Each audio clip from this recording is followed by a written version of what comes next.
Hi, my name's Ken Condon. I'm the host of a new show, Riding in the Zone. We're going to take you on a journey into the world of motorcycles. Everything from flat track and road racing to riding the open road. We'll introduce you to people and happenings in the motorcycling community. We'll also give you insights on how to be the best rider you can be. Whether you love the speed and grace of the racetrack or the freedom of open spaces, Riding in the Zone will be a window into the wide world of motorcycling.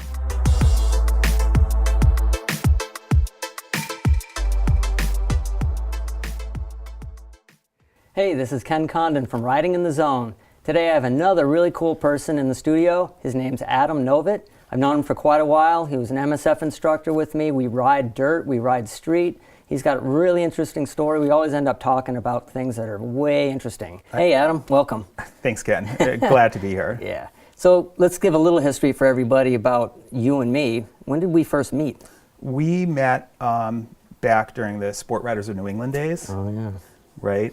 Sport Riders of New England was sort of a pre-track day group. There was large groups of people. A lot of them, I remember them being from sort of Eastern Mass.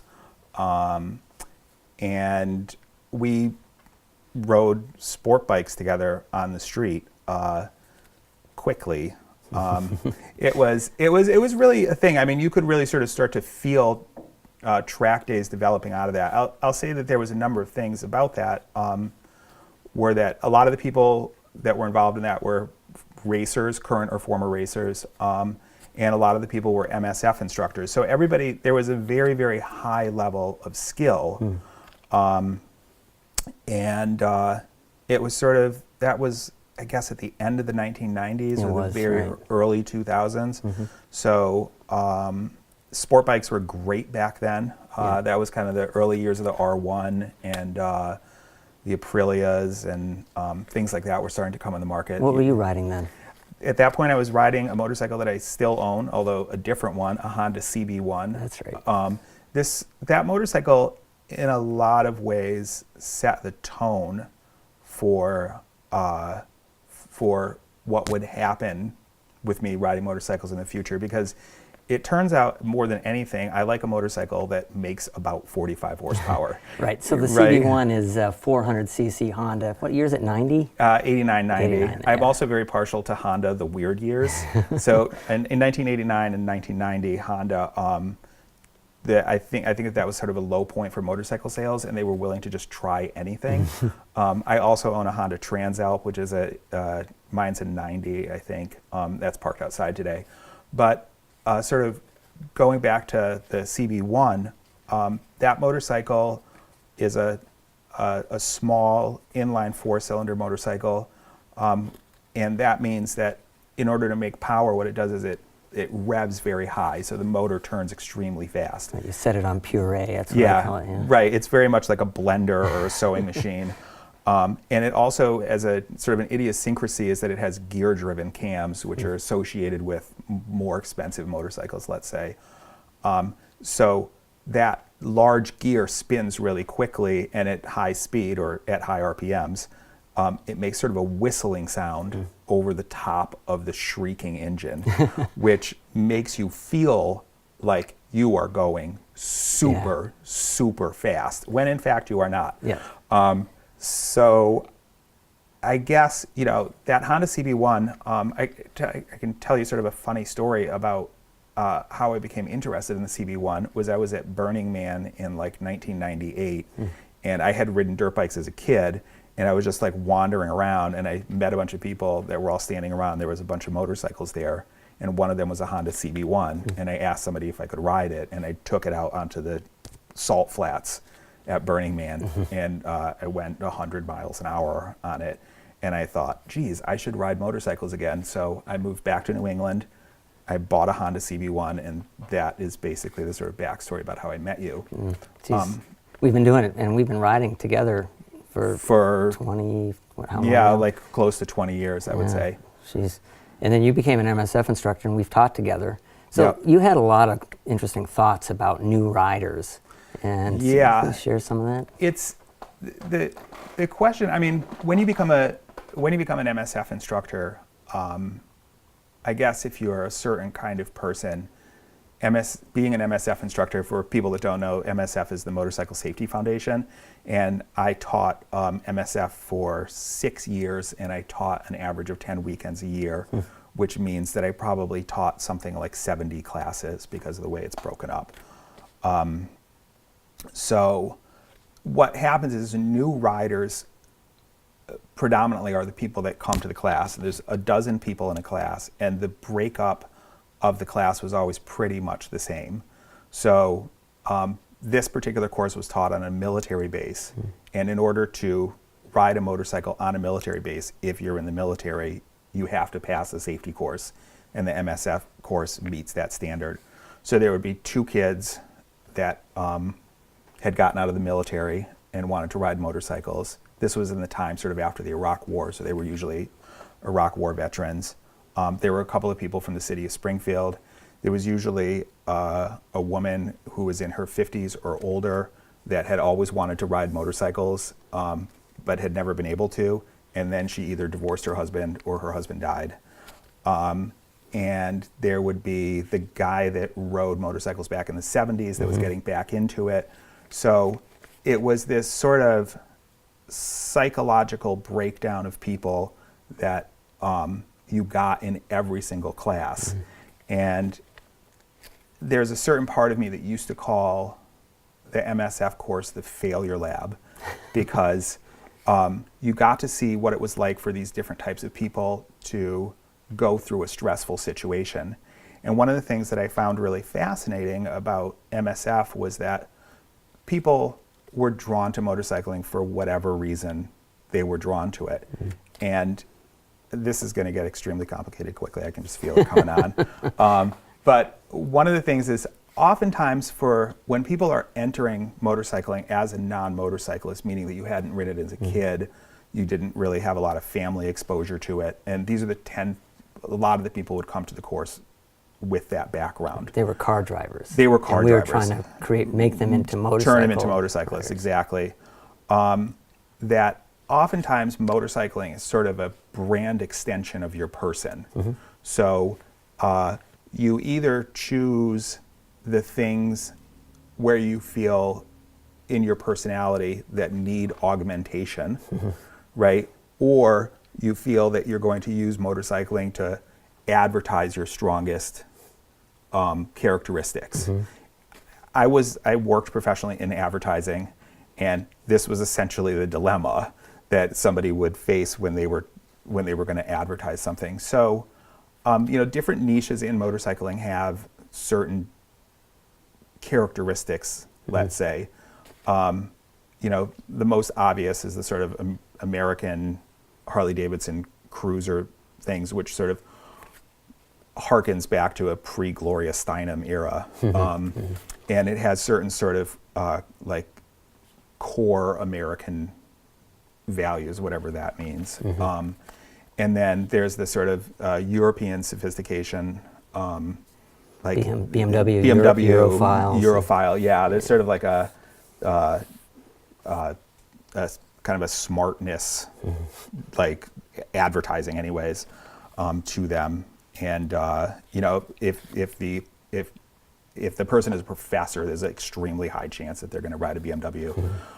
The other thing, sort of like as a subgenre of that, there's the GS person, who's the sort of almost like pith helmeted explorer. Like, you're going to get on your GS and you're going to ride to Africa in your backyard in Connecticut. Or Starbucks. Or Starbucks, yeah. And then there's sort of like Japanese sport bikes, this sort of like raw athletic power, sort of like NBA forward, like, and then, am I leaving anything out here? You're hitting the 4 major ones. Yeah. So, and they all have their own costume. Right? They all have their own costumes, now, right? Before we sort of talk about it, it's not to demean what they're wearing. It's clearly, when you talk about what people wear for gear, protection for the smart rider. Yeah. That's the primary reason to do that. But you can't discount style. Which you cannot. Right. And also, I mean, I was having a conversation with a couple of friends the other day about this, and one of the things is that the styles are very siloed. So back from when we were riding an SR&E, even something as simple as this, there was a guy, Chris, and Chris R1, right? Remember Chris? Oh, yeah. And great rider, like amazing, wow. And he became very strongly identified with the R1 to the point that he used to spell his name CHR1 as his handle on as his handle on on forums. This was before Facebook.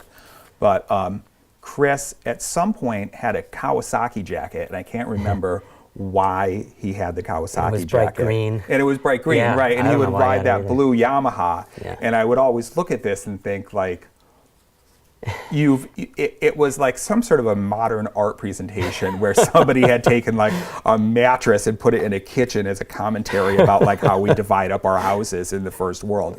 It was just sort of an amazing thing. And and this is also true. Like if you try to imagine the saddlebags that are on a Harley Davidson, and if you put them on a sport touring rig, right, it would mess with your head because we're really, as motorcyclists, we're super hardwired into these archetypes, and it's very, very difficult to transgress these. And I had a bunch of people laugh absolutely hysterically because I was wearing a high visibility Aero Stitch suit. An Aero Stitch suit is a type of like protective clothing which basically doesn't do anything but protect. It looks like you. a jumper. It looks like a jumper. Yeah, you look like a sanitation worker going into an extraordinarily dangerous situation when you wear a high vis Aero Stitch suit. So anyways, this is like my preferred gear because I also enjoy freaking out people in supermarkets, right? Because it's like something's horribly wrong in the supermarket. Why is that guy wearing a Dago jumpsuit? But at any rate, so I was wearing this and I was riding a motorcycle which I own, which is a 1974 Moto Guzzi Eldorado Police. And this thing is fully kitted out as like super cruiser with like bags with chrome nonsense around them. And, it's this bizarre sort of giant mechanical horse thing. And then you put somebody on it that really looks like they're supposed to be either on a sport touring bike or a BMW GS.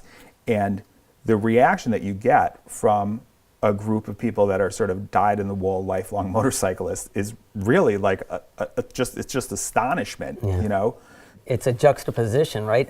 I just was given a Harley Davidson leather jacket by Harley Davidson because they want me to promote it, and it says Harley Davidson on the back. Well, I don't own a Harley Davidson.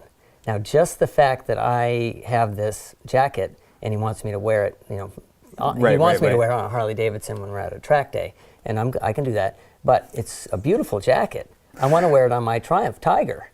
It's difficult, Is that okay? though. Yeah, I don't know. Can I get you to sign off on that? I don't think it's okay. Yeah, I know. I don't think it's a tough okay. one. It's really, really hard to sort of break out genres. The only thing that I can compare it to was when I was in college, I had very long hair. And, this is like college is the sort of years of experimentation. And I was going to cut off my hair because I was going to travel internationally. And I really wanted to get a full-on updo with like the absolute massive beehive with the rat in the middle of it and everything like that. And it would have been the most punk thing imaginable, right? It would have been like 100 times more punk than having a mohawk.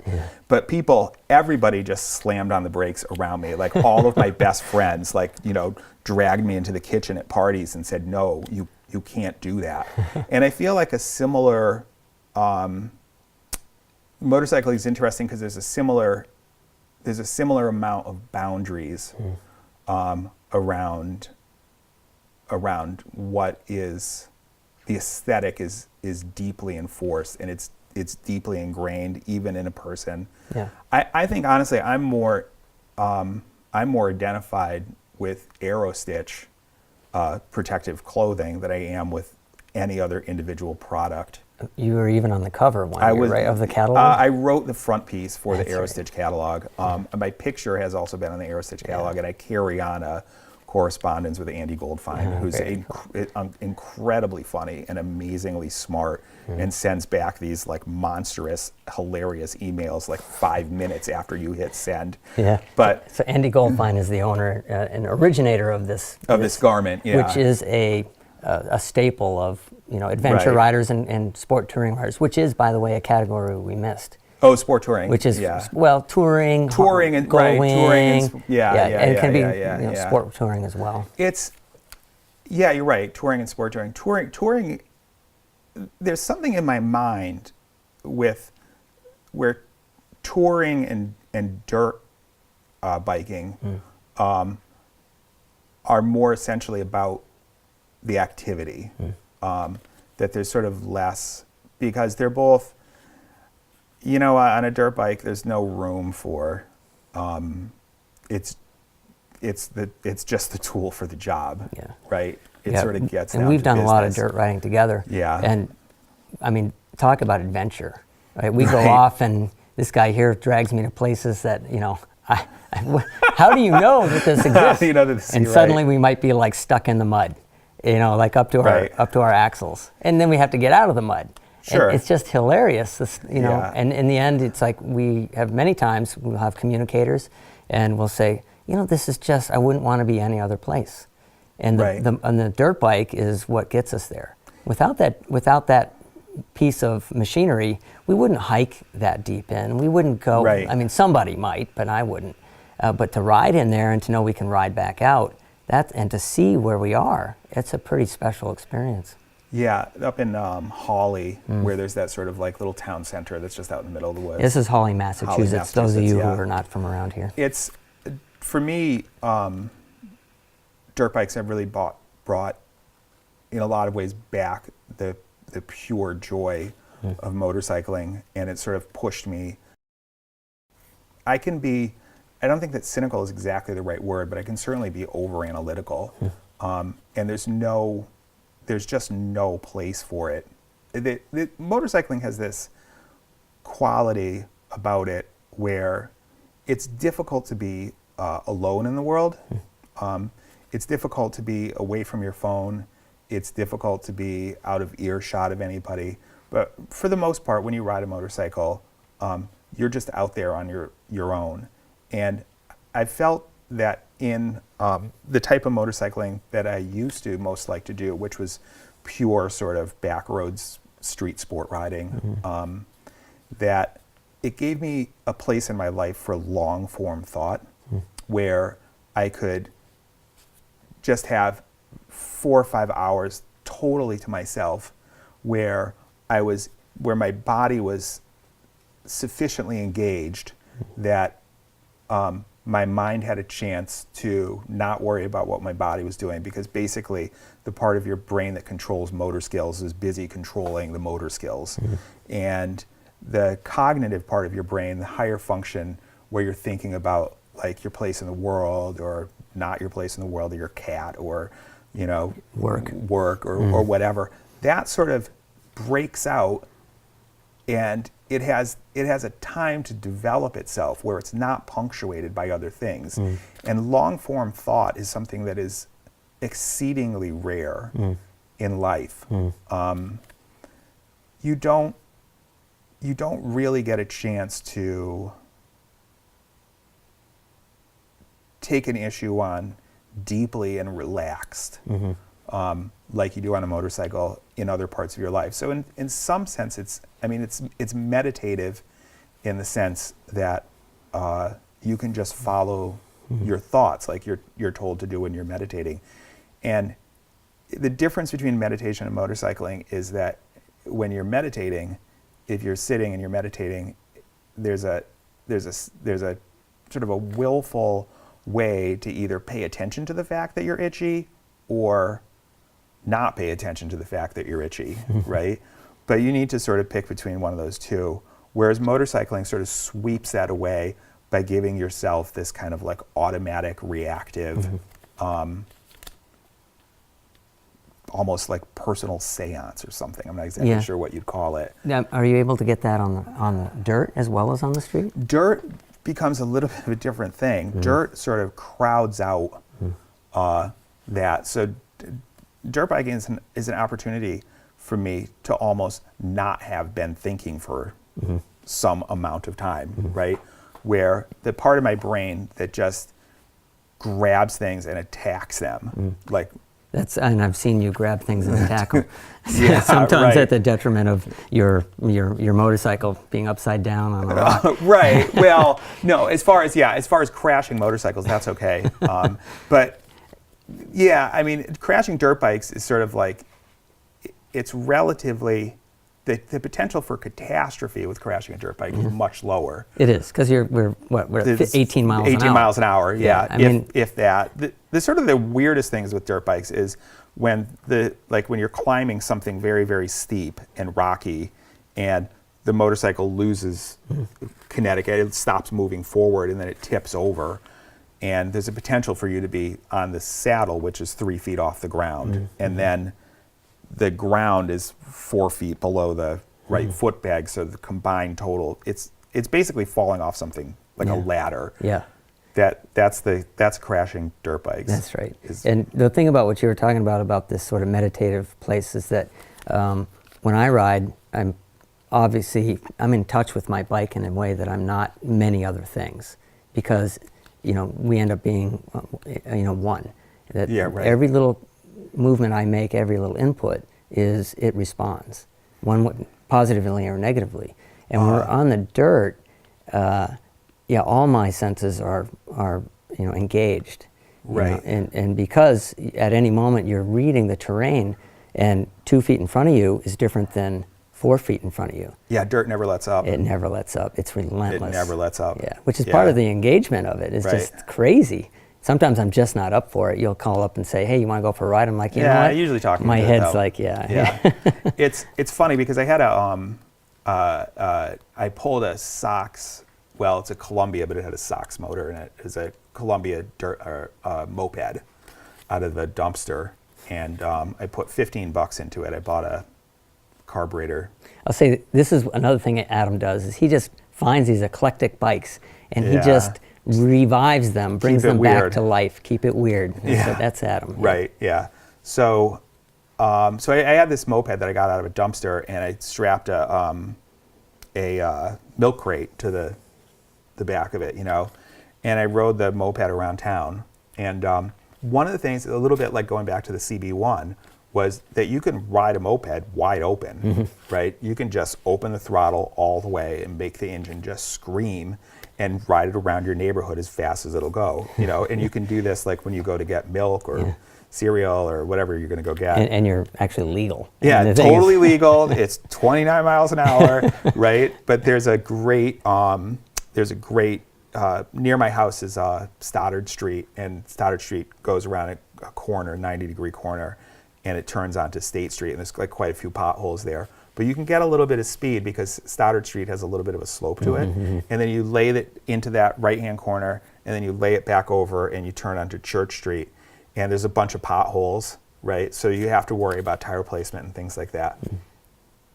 Yeah. But it's 29 miles an hour, right? Yeah.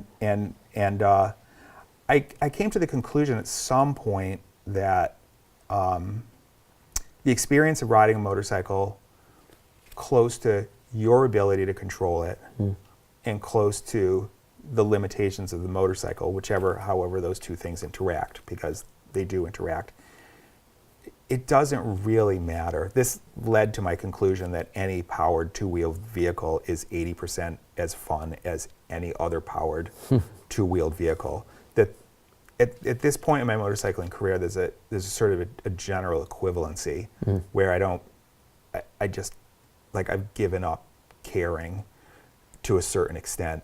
I'll ride anything. Yeah. I will wear an Aerostitch suit 90% of the time when I ride anything. Yeah. But yeah, I guess you can get beyond the sort of the branding and I'm seeing, I will say that, the Harley, let's talk about that, the Harley Cruiser crowd, I've seen a lot more full face helmets. Yeah. And Harley's selling a full face sort of, black, is what they're going to go with. But that there seems to be a bit of crossing over going on, and I'm really liking that for the safety aspect. But it also, beyond that, it just breaks through these rigid sort of stereotypes or identity sort of things that people hang on to in this in motorcycling. I think Harley has been an interesting kind of a case study, because I remember like 2004-ish, you know, I could walk into a Harley Davidson dealership and no salesperson would even look up from their desk. It was like all the bikes were sold. You walked in with an arrow stitch. Yeah, right. And I know they're not going to make a sale today. Well, no, I mean, but even if I just was driving by and I walked in, Yeah. people were just not interested in talking to me because all the bikes were sold and I didn't fit the profile of the average Harley customer. And, you know, Harley Davidson has closed down factories and the whole motorcycle market. And I think that everybody's looked around and said, we need to be bigger than our current brand identity.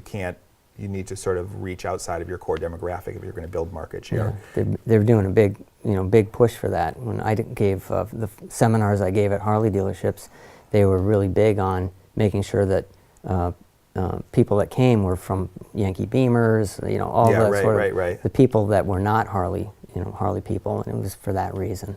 It's a mandate they have going on is to expand. To grow the And have you brand. been in a Harley dealership recently? Yeah, in fact, I test rode a Harley just because I can do that, right? And so I test rode a Harley down at Southampton Harley Davidson, and it was blue. It had the 103 motor in it. I don't remember exactly what it was, but I'll say one of the things that I've come to at this point, I was talking about riding a moped or riding the Eldorado or riding dirt bikes or things like that. The Harley experience is immersive. It is. There's a profound mechanicalness to some motorcycles. Like the Moto Guzzi is extraordinarily mechanical. You are absolutely 100% aware that it is a machine. You know, Hondas tend to be less so, like the CB1 with its sort of like high pitched, it could almost be, you know, kind of an electronic device. But the Harley experience for somebody that wants that experience, and if you want to go out and ride around, if you perceive that as pleasant, then it's pleasant. And it can't be beat. I mean, it can't Harley, be beat, right? I mean, I've ridden Indians and whatnot, and you know they're similar. But when I've ridden Harleys too, there is something special about There them. is some, yeah, and the you know the chrome is chromy, Yeah. the blue is bluey, Not the and proportions, and you know. yeah, You look at the right, proportions, and they're just right. I don't know. There's Right. sometimes I don't get it quite right, but It's you know. well, I mean, it's hard though because you know we're Americans and we've grown up in it, and it's sort of like, you know, Levi's jeans or Electrolux vacuum cleaners or like there's all these things, and I it's think like those are Swedish. yeah, true, but they're sold in America, and it's like, you know, I actually own an Electrolux vacuum cleaner, and I have to say that it is the most It's the vacuum best. cleaner-y cleaner. Oh, I know. So the Harley is profoundly sort of motorcycle-y. Yeah. It's, I mean, like Ducatis sort of get they get that rap as sort of like a perfect design. The old L twins especially. It's an interesting thing to me to sort of like that. There are these brands that are motorcycle heritage brands, and I really think of the three biggest ones are going to be Harley Davidson, BMW, and Ducati, and they all have an engine format which was developed before, let's say, the 1970s, or with Ducati, it's in the 1970s. But it's like if Harley Davidson were to change the angle of their V by 1 degree, there would be like riots, Yeah. right? Well, the V-Rod was kind of a the questionable. V-Rod, They had some, right? you know, barely acceptable within the Yeah, and you don't see them. faithful.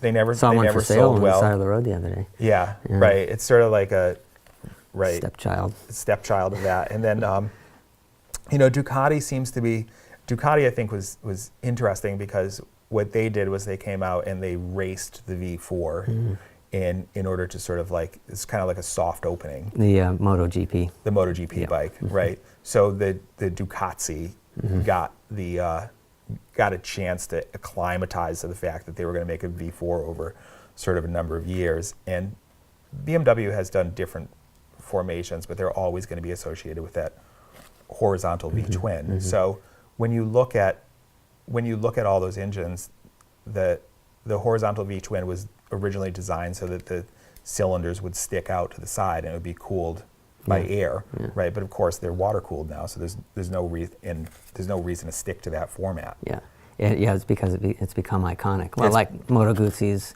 horizontal. Right. Or is that lateral V? So right. And the other part of it is that the Japanese motorcycles have become so refined.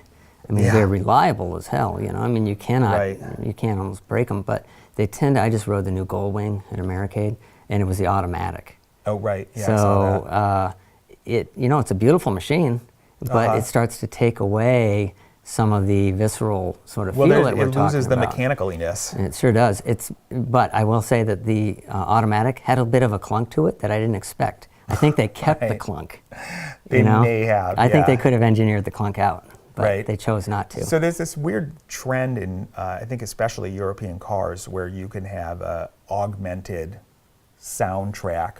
Yeah. So you can drive your sort of Alfa Romeo Spider, and you can make it, it will come over the stereo system. Like a Maserati. That will sound like a Maserati or like a big V8 or like a V6 or a turbocharged motor. Yeah. And in some sense, motorcycle companies are doing this, but they're designing the motorcycle around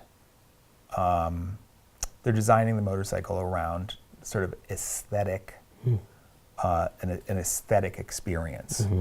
Well, I think that's in the marketing. That's really what they're sort of saying. Millennials are more interested in the experience. Now, here's another little quick question, because you've been involved in the Moto G Ro and a lot of vintage sort of stuff. Wow. That I was talking with a bunch of industry people about the state of motorcycling, and the editor of Motorcycle Consumer News, for instance, made the point of like motorcycling's doing just fine. Manufacturers are having trouble because they're not selling new motorcycles, but motorcycling is doing fine because the used bike market is booming. And so we're not losing motorcycles, we're losing the other thing that is, buy new motorcycles. 10-year-old motorcycles at this point are awesome. Yeah, I mean, 20-year-old motorcycles are awesome. You go back to 2000, I just had a 2000 Triumph the thing was rock solid. A 20-year-old motorcycle in 1970, and a 20-year-old motorcycle in 1990 and a 20-year-old motorcycle now are totally different animals. Completely. But when you go back to the Moto G Ro is a 2-day over-the-road time trial, effectively. You get points off for arriving at benchmark locations, either early or late. And then you ride, there's special test sections at the beginning and end of each one of these where you ride a motorcycle through cones, and you're timed down to the 1,000th of a second. Now we need to point out these motorcycles need to be what? Below 305 cc's, earlier than 1960. Okay. So they're, for the most part, old, unreliable motorcycles. Yeah. And a motorcycle of that age is basically inherently unreliable. Yeah. There's sort of like you can do whatever you want, but... Yeah. And they might have the shifter on the right. They might, yeah. Certainly drum brakes and all sorts of... an Ermaki Harley Davidson, which was basically the most bizarre motorcycle ever, I think, really. It was an Italian aircraft company that had basically was going to go out of business, and Harley Davidson contracted with them to produce single-cylinder motorcycles to combat Honda when the Honda came over with the 160. But wow. And what year is the Ermaki? The Ermaki is 68, I think. Yeah. I sort of lose track. Yeah. But so the Moto G Ro is what year? It's 68 and earlier. 68 and earlier. So or like design. So if you had a motorcycle that was, if they made the CB160 into 1970, but it was exactly the same bike, you could ride a 70. So it's, I guess I've been riding for the last 3 years with a group of people out of Greenfield that has a shop called Nova. And we will be visiting Nova at some point. Well, yeah, they're great. They're a great shop. But also the Berkshire Cycle, Brad and those guys up there, he rides with a crew out of Brimfield for the most part. And everybody's friendly, and it's really great. In fact, I can't remember. We had some breakdowns, and there was definitely one. I actually, now that I think about it, I rode a motorcycle this year because my Aramaki wouldn't run. I rode a motorcycle that Berkshire Cycle lent me, but I was on the Nova team. So there's this really, it's competition, but it's really a group effort to keep things going in the face of adversity. And it's quite a niche thing. You have to actually qualify to get into the Giro. Not everybody can. I mean, past competitors are given you're given a higher pecking order on whether you're going to get in or not. But there's no like sort of qualification really. But it's just that there's a limited number of seats. And it was this year. Where was it? This year it was in northern Vermont. Right, and then before it was out in New York State. Yeah, I've done them in Cooperstown, New York, in Pennsylvania. Are they all East Coast, or do they end up going west? There's a Moto Giro West. It's a different organization, but they're sort of friendly with each other. And now there's a Moto Giro South. So there's one in sort of like Tennessee, South Carolina area. That's cool. Some of this Moto Giro stuff, the machinery is just fascinating. It's like when you go up to the races, USCRA, the vintage road racing. It's USCRA rolling, is the Moto Giro people. It's the same people, right? That it's a museum walking through the garage. Yeah, and people are welding in the between races and stuff. Right. I've never seen anybody weld in the Giro, but I've seen some. I've seen some pretty serious rebuilds happen there. I'll tell you that. But it's, so you ride these motorcycles about like 200 miles a day, but they're these tiny motorcycles, and they're routed over difficult terrain that's punishing to the motorcycle. Really, this is exactly what early motorcycle, the Isle of Man time trial was really a reliability trial to show that the motorcycle could ride at a certain rate of speed over a course which was brutal to the motorcycle. So in the early days when motorcycles were profoundly unreliable, they had ridiculous carburation systems, they had total loss oiling, the electrical systems were sort of, there was like a battery that drained into the frame. But that you would take the motorcycle around, and can it ride around that 26-mile course? Your final thoughts on what you would want to say to somebody. These aren't all motorcyclists who are our audience. It'd be people that are sort of moto curious. So what might you want to wrap up with? Take the MSF course first. Inexpensive, Buy no an big inexpensive, commitment. Right? no We were big talking commitment. about the commitment thing. One of the things I really feel is one thing that it's just awful to have a $10,000. Don't buy your dream bike first. Because if it falls over in the driveway, you're devastated. You're devastated. The rewards on the other side of it, if you make it out, motorcycle it's endlessly fascinating. All right, well that's it for today. We're going to wrap this up. Thanks for Adam Novitt for coming in, and we'll have another interesting guest next time on Riding in the Zone.